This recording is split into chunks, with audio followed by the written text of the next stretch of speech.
Selamat pagi semuanya. Sekarang kita bertemu lagi dengan Pak Adrianus eh, untuk mata kuliah pertemuan kedua, mata kuliah keterampilan berkomunikasi. Sebentar.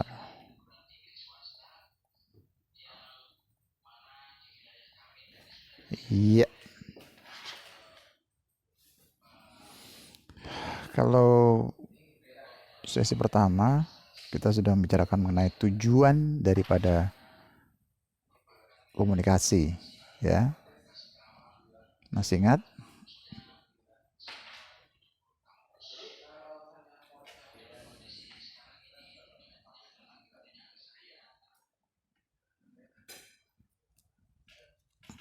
Betul sekali. Jadi disadari atau tidak, dengan menggunakan perantaraan teknologi atau tidak, maksudnya secara langsung, manusia itu selalu berkomunikasi untuk 4 tujuan utama. Masih ingat ya? Menemukan sesuatu, jadi melakukan penelitian. Yang kedua adalah sebagai makhluk sosial, jadi manusia selalu berhubungan satu dengan yang lainnya, berkomunikasi dalam hal ini. Tujuan yang ketiga adalah meyakinkan. Nah, ini bisa terjadi atau sering terjadi di dunia bisnis, dunia usaha. Demikian. Jadi untuk meyakinkan membeli barang, suatu barang atau produk, jasa misalnya. Kemudian sebagai sarana untuk berkomunikasi, bermain. Ya, bisa bermain peran mungkin. Sebagai hiburan, ya, bernyanyi, kok stand up comedy dan seterusnya. Sekarang kita beranjak ke konteks komunikasi. Ya, konteks komunikasi itu kita mulai dari yang paling sederhana.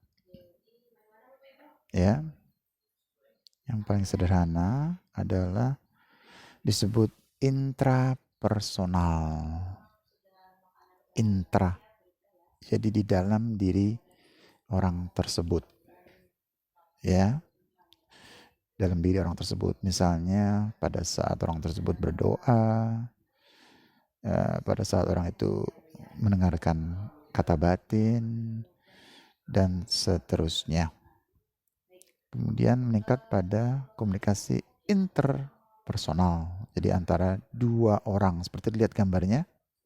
Ya, bisa dilihat di gambarnya itu. Interpersonal. Jadi antara dua orang. Ya, banyak contohnya. Pada waktu ambil contoh saja saya ya. Pada waktu masih baru mengenal PDKT kalau kata anak-anak sekarang ya, pendekatan. Itu masih sulit membaca komunikasi nonverbalnya. Ya, pasangan saya misalnya. Tapi setelah menikah, itu misalnya kita pergi jalan-jalan ya, jam sudah menunjukkan 12 lewat, tanpa harus mengatakan dengan komunikasi verbal yang langsung, hanya dengan melihat jam ya beberapa kali, kita sudah tahu bahwa oh iya baiklah, ini adalah waktunya untuk makan siang misalnya. Yang berikutnya adalah komunikasi dalam grup kecil atau small group yang terdiri dari 4 orang, ya, atau 3 orang, lebih dari 2 orang. Kita sebut dengan small group, kelompok kecil.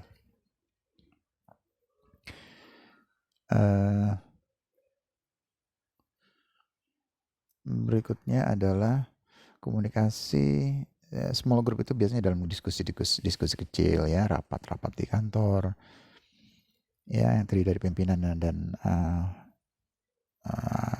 bawahannya atau anak buahnya. Meningkat ke komunikasi organisasi.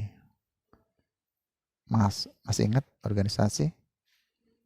Iya, sekumpulan orang yang berusaha untuk mencapai suatu target tertentu secara bersama-sama, ya.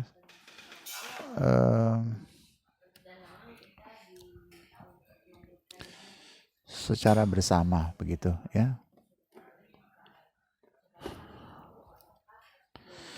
Kemudian dalam suatu organisasi, ya, suatu perusahaan, jadi masih memiliki tujuan yang sama. Nah, komunikasi publik, kalau tadi organisasi orang tersebut masih di dalam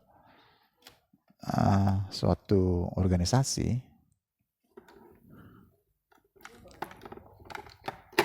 maka kalau komunikasi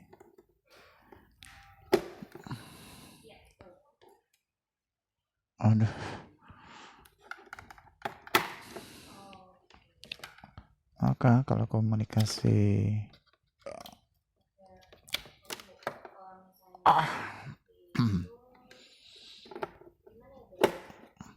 publik itu sudah di luar diri orang tersebut, ya.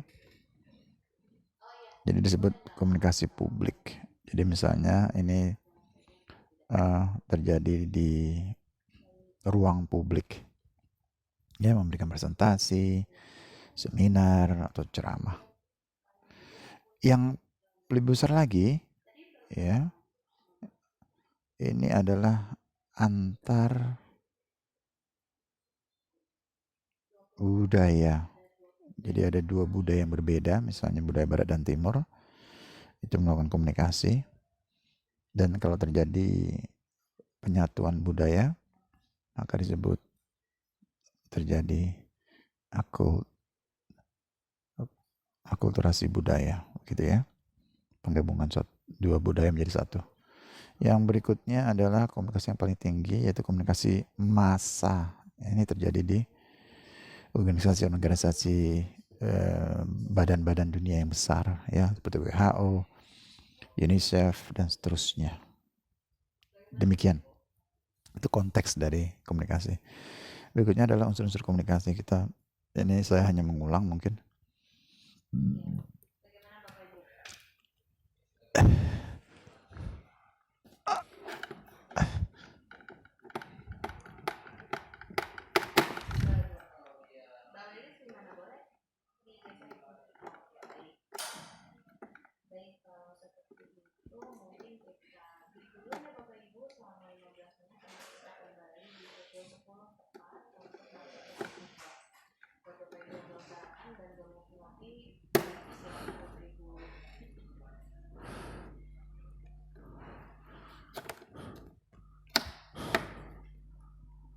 Oh my.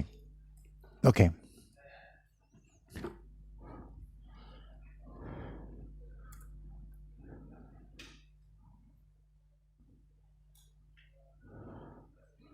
Berikutnya adalah disebut, beberapa ahli menyebutnya menjadi sebagai sender, ya. Ahli lain menyebut sebagai komunikator atau asal dari suatu message, pesan, ya. Kemudian receiver, ini komunikan, beberapa ahli menyebutnya itu sebagai audience. Kemudian encoding, ini proses mental yang terjadi pada diri komunikator, ya, yang terjadi pada diri komunikator. Kemudian decoding, ini suatu proses yang terjadi pada diri komunikan. Kemudian ada pesan, message yang disampaikan dari komunikator kepada komunikan menggunakan channel atau saluran. Selalu ada itu channel atau salurannya, misalnya berupa saluran udara atau bahkan alat komunikasi. Dalam perjalanannya, message terdapat gangguan-gangguan atau pesan atau noise, feedback, umpan balik, begitu.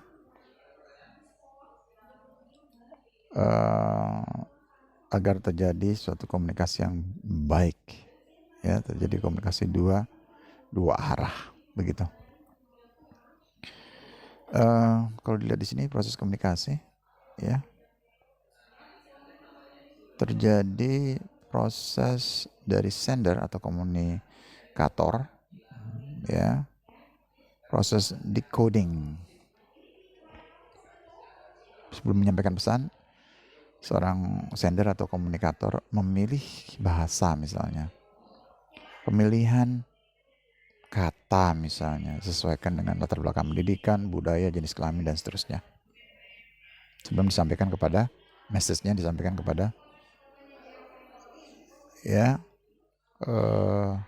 receiver, penerima pesan. Ya, akan terjadi proses decoding, proses encoding.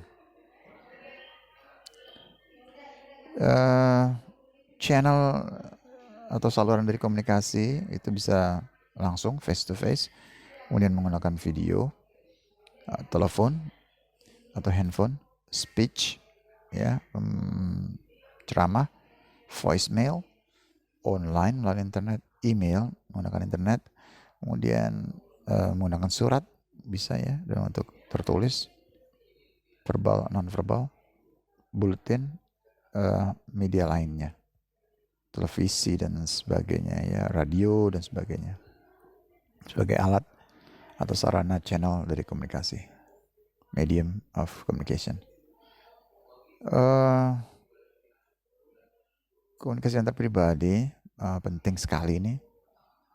Sebelum kita beranjak kepada kemampuan untuk mempresentasikan atau menyajikan suatu materi, ya, atau topik. Komunikasi antar pribadi adalah komunikasi verbal dan non-verbal, ya, antara dua orang atau lebih.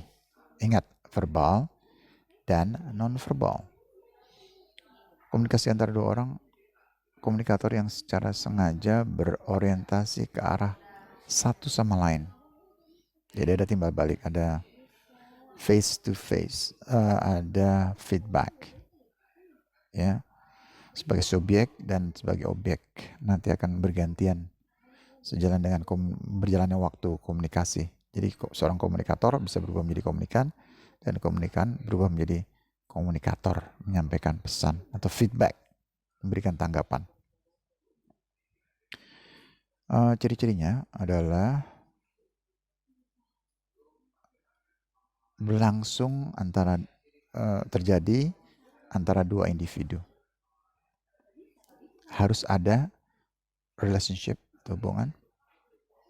Kemudian membentuk hubungan tersebut, ya, seberapa dekat, kemudian berkembang menjadi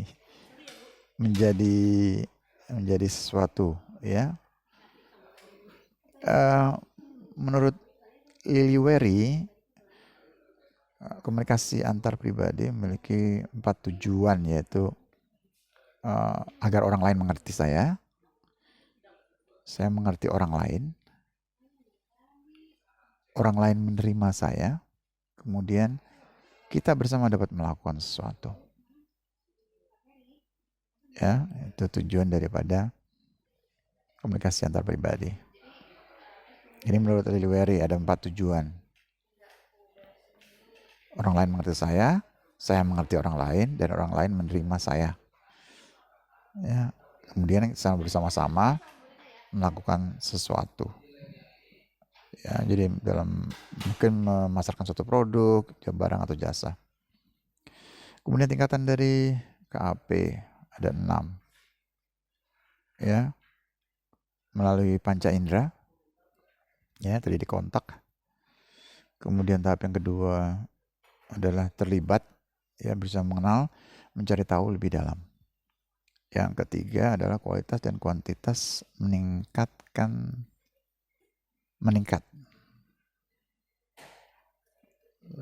mulai terjadi keterikatan atau komitmen. Ya, tahap selanjutnya adalah tahap 4, bisa terjadi ya ketidakpuasan, mungkin terjadi kerusakan gitu. Ya, tahap ke-5, perbaikan. Jadi seperti tapal kuda ini prosesnya. Ya, kontak, terlibat, naik ya, sampai akrab, mulai turun ya, seperti bentuk U terbalik, tapal kuda. Turun, jadi perusakan, mungkin terjadi perbaikan ya secara di dalam diri orang tersebut.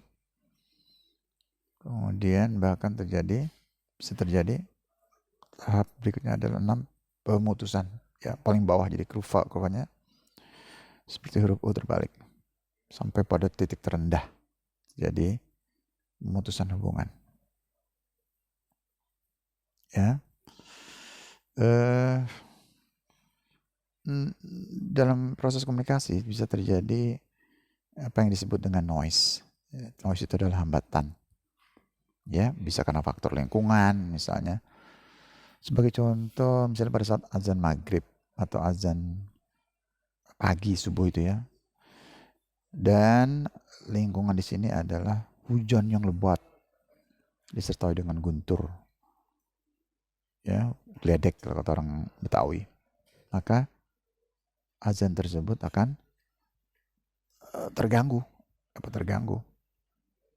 ya, akan tidak dengan jelas sampai ke rumah-rumah penduduk di sekitarnya karena faktor lingkungan.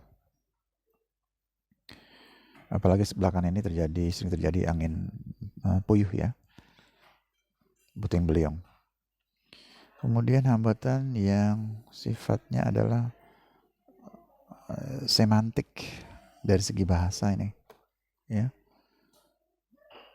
pilihan bahasa, bahkan ini lebih kecil lagi adalah pilihan kata ya, sintaksis. Pilihan kata jika seorang berbicara dengan orang yang berpendidikan tinggi dengan orang yang berpendidikan rendah, usia anak kecil dengan orang dewasa, remaja, jenis kelamin, berbicara pada kelompok pendengar atau audiens pria atau pendengar atau audiens wanita, itu berbeda dengan latar belakang budaya yang berbeda, suku, agama ya, ras dan sebagainya yang berbeda, maka akan terjadi hambatan jika pemilihan sintaks dan semantiknya tidak tepat ya. Misalnya pilihan bahasa saja tidak tepat. Saya dalam menyampaikan materi ini menggunakan bahasa Jawa, mungkin hanya beberapa orang yang tahu. Saya menggunakan bahasa Batak misalnya, semakin kecil yang tahu ya. Saya menggunakan bahasa Inggris, mungkin ada banyak yang tahu. Tapi kalau saya menggunakan bahasa Rusia ya, atau Ukraina, maka saya jamin tidak ada yang tahu, tidak ada yang mengerti ya. Dan ini terjadi pada saat KTT non-blok ya, konferensi. Saya kebetulan menjadi tugas kebahasaan di sana, dan itu terjadi ya pada saat diminta siapa yang bisa merelakan diri dalam bahasa Inggris. Oh, semuanya berdiri dari 1.000 orang petugas tenaga kebahasaan itu. Tapi begitu mulai, siapa yang bisa merelakan diri dalam bahasa Belanda, Jerman, Prancis, ya mulai semakin sedikit yang berdiri. Dan yang terakhir adalah ketika waktu itu Menteri Rudiono, Menteri Penerangan menanyakan,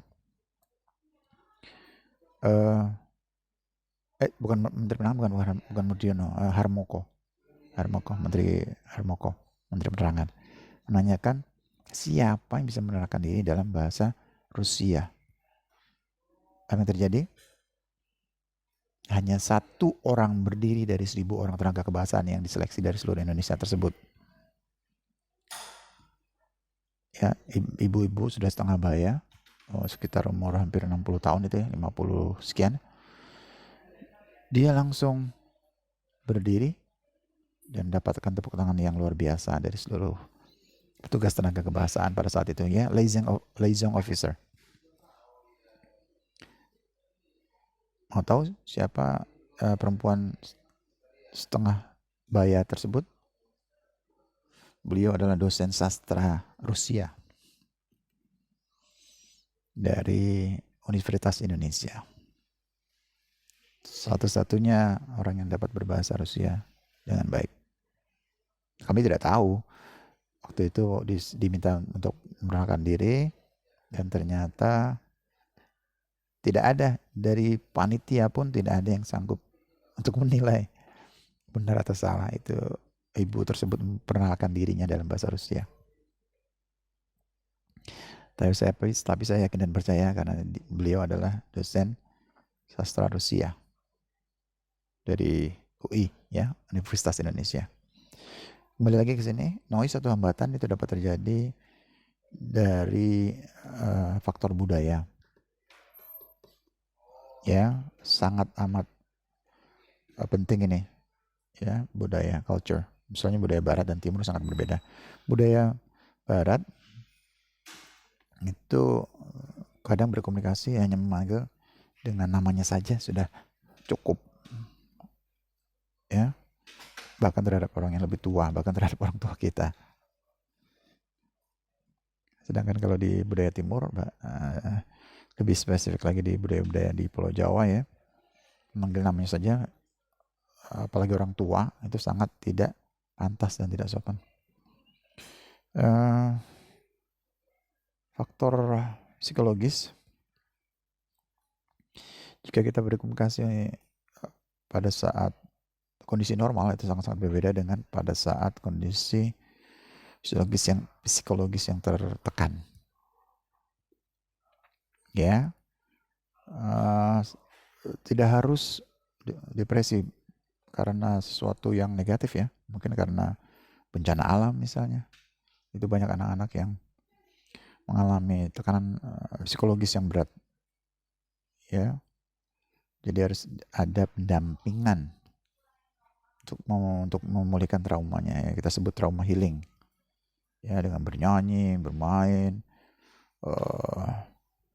bercerita, berolahraga dan sebagainya untuk meringankan. Itu cara berkomunikasi ya para sukarelawan agar mereka bisa kembali menjalani hidup dengan baik, tidak terlalu traumatis terhadap bencana alam yang terjadi. Jadi faktor lingkungan, sintaks, semantik, budaya, cultural, organizational, ini organisasi, sampai bahkan ada yang disebut budaya organisasi, ya, corporate culture bahasa Inggrisnya, itu berbeda-beda, ya.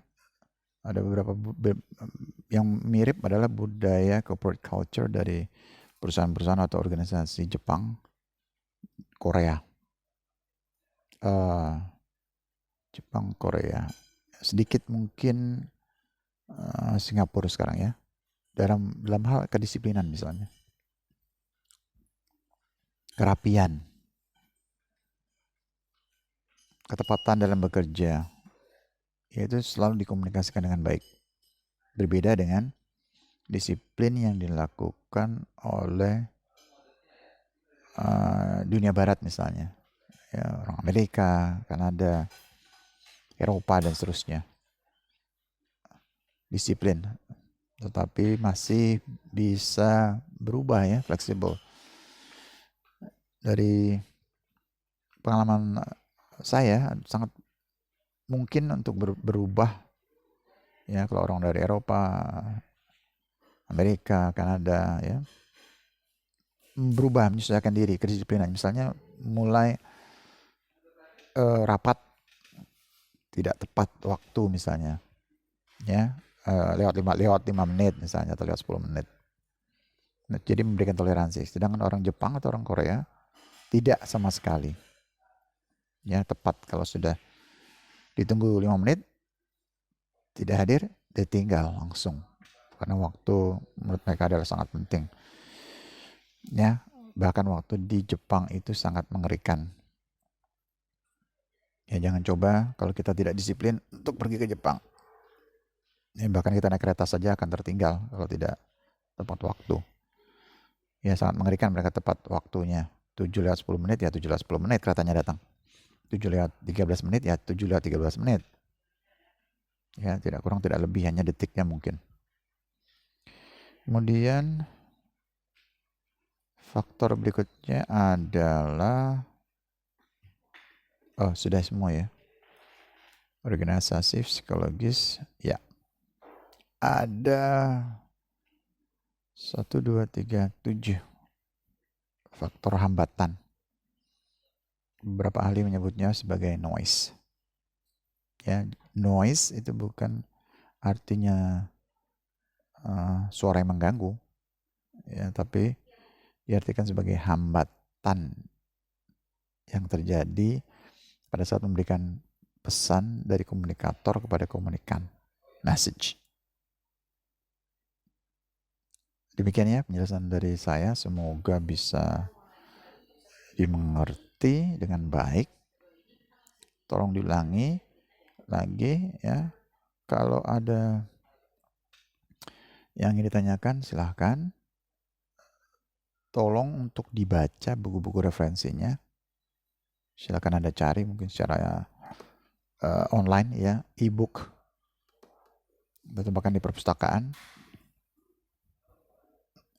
Mungkin di perpustakaan nasional kalau tidak ada di perusahaan kita, kan sangat terbatas ya, di perpustakaan Winensani. Mungkin bisa ke perpustakaan nasional.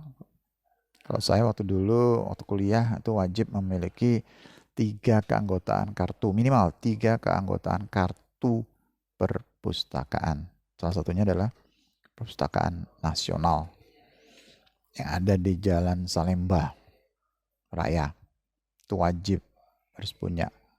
Kemudian saya waktu itu punya kartu keanggotaan dari The British Council, ya, karena waktu itu jurusan bahasa Inggris, jadi saya harus punya itu 2. Dan satu lagi adalah, bahkan 4 ya, perpustakaan daerah untuk daerah khusus ibu kota Jakarta, DKI. Itu kalau nggak salah adanya di Kuningan waktu dulu. Ya, dan perpustakaan kampus kita sendiri minimal 4. Ya, atau bahkan hampir seluruh kedutaan besar itu memiliki perpustakaan. Jadi kalian bisa cek itu. Ya, walaupun agak lama untuk meminjam, jadi kita harus menunggu dulu ya di perpustakaan nasional itu. Tidak langsung bisa diambilkan bukunya. Bisa sejam, bisa 2 jam ya. Tapi demikianlah, supaya tidak terjadi kekeliruan. Demikian. Sudah 30 menit saya berbicara mengenai konteks komunikasi, kemudian unsur-unsur komunikasi, prosesnya yang sudah dibahas ini pasti saya ya, ingat ini ya di pengantar komunikasi. Kemudian yang mungkin yang baru adalah pengertian, ciri-ciri dan tujuan dari serta tingkatan dari komunikasi antar pribadi. Sangat penting ya diketahui dan dipelajari sebelum kalian semua, teman-teman semua beranjak atau mempersiapkan diri untuk melakukan presentasi, mini presentation, ya presentasi singkat tentang suatu bahan produk yang akan dihasilkan, ya bisa kalian ambil dari mata kuliah lain sesuai dengan minat yang teman-teman pilih, Ya, kenapa demikian? Bukan saya yang memilihkan, supaya kalian merasa nyaman dalam menyampaikan pikiran, ide, atau gagasan tersebut. Jadi tidak terbebani dengan ilmunya, jadi dari kontennya, tapi sudah berfokus pada cara penyampaiannya yang baik dan benar. Ya, bahkan ukuran font dan sebagainya itu diatur. Ya, tidak misalnya ukuran fontnya 12, 14, no. Ya, itu tidak akan terbaca di PowerPoint kalian. Sulit sekali. Gitu, jadi ada standarnya. Sekitar 22 sampai 24 itu yang terkecil ukuran fontnya. Pilihan warna juga sangat menentukan. Ya, mungkin nanti akan kita bahas secara tersendiri itu tentang bagaimana menyajikan presentasi yang baik dan benar. Kadang sudah bagus fontnya, ukuran fontnya sudah cukup besar, tapi pilihan warnanya, ya. Jadi warna dasarnya misalnya hijau tua, tulisannya hijau muda, sulit lah dibaca itu. Ya,